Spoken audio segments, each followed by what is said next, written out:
If you want to get better at programming your drums, it's just my opinion that you should be practicing your finger drumming.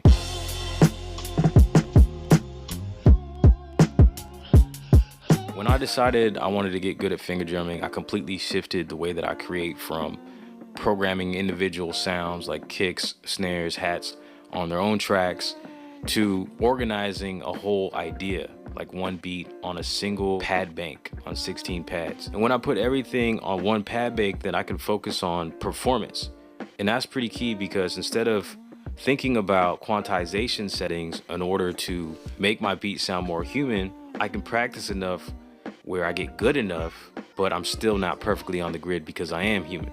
So I'll show you a few things that I've learned along the way that have helped me with this whole finger drumming thing. So if you're trying to practice, these are some good key things to get you started. Plus, that as a bonus, stick around to the end of the video, because I do want to give you guys something for free that'll also help you out. So the number one thing that you really need to start with is figuring out a good drum layout that you can get comfortable with.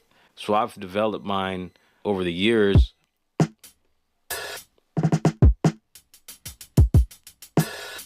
Where I have the majority of my drums are down here. Now I'm only utilizing 3, 4, 5, 6 pads, while these twos are blank. So this is really just the standard stuff that you need.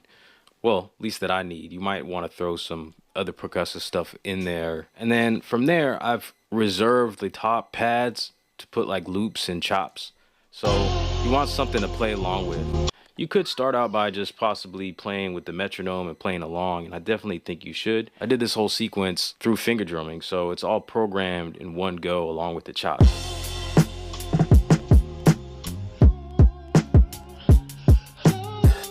Okay, so if I erase these drums, let's say, this would be a good method, is to start with your chops. I'd also recommend turning your metronome along to help you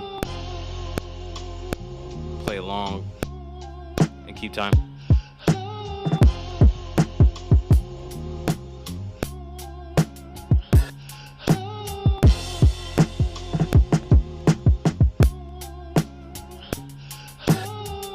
Those are the two most basic key things that you need to get started.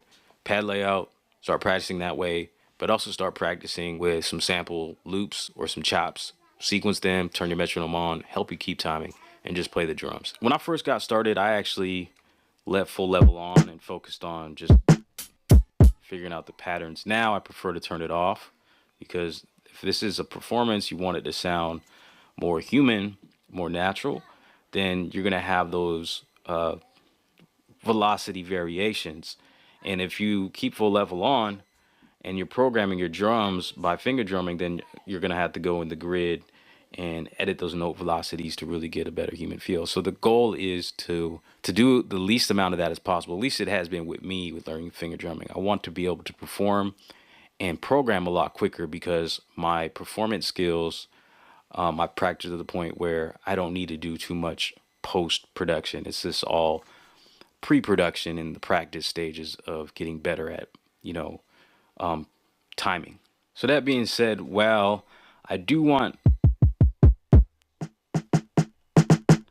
velocity sensitivity for my drums, and I'm dealing with sample chops. There doesn't need to be any variation in the level. So I do want full level on for these. So I wish I knew this when I got started, but if you notice, no matter with full level off, no matter how hard I press these pads, there's no velocity variation. That's because there's one setting. If you go into the track edit, go over to envelopes, and you look at your amp over here, by default, all your pads are actually set to 127. So it gives it a range of 0 to 127. So I've set, for all my samples, loops or chops, I've set them to 0. So if it was up here at 127,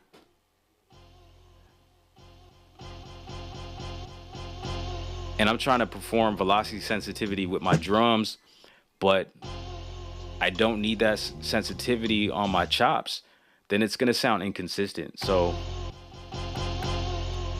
If I just go ahead and turn that down to 0, it'll always play at the same level.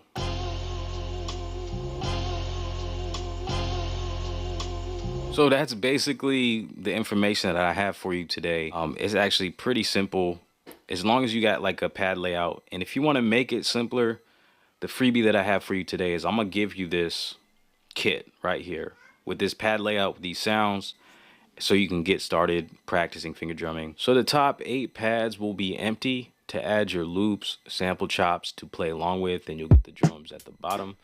Now these drums are from my new sample pack, Lifted Noise stole these hi-hats, which is 11 drum kits for finger drumming, boom bap style beat making. They're all the same layout. So this is a drum kit with sounds from that pack. I've just used a combination of the different drum programs. I wish I had initially put this in because this has become my favorite sounding kit out of all of them. But yeah, so if you already have the kit, you can put the drum program file in with your MPC kit folder and then load them from there.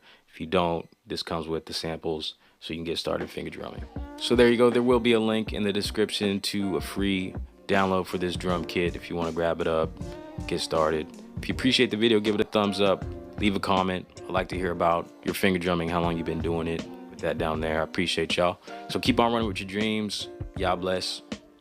Peace.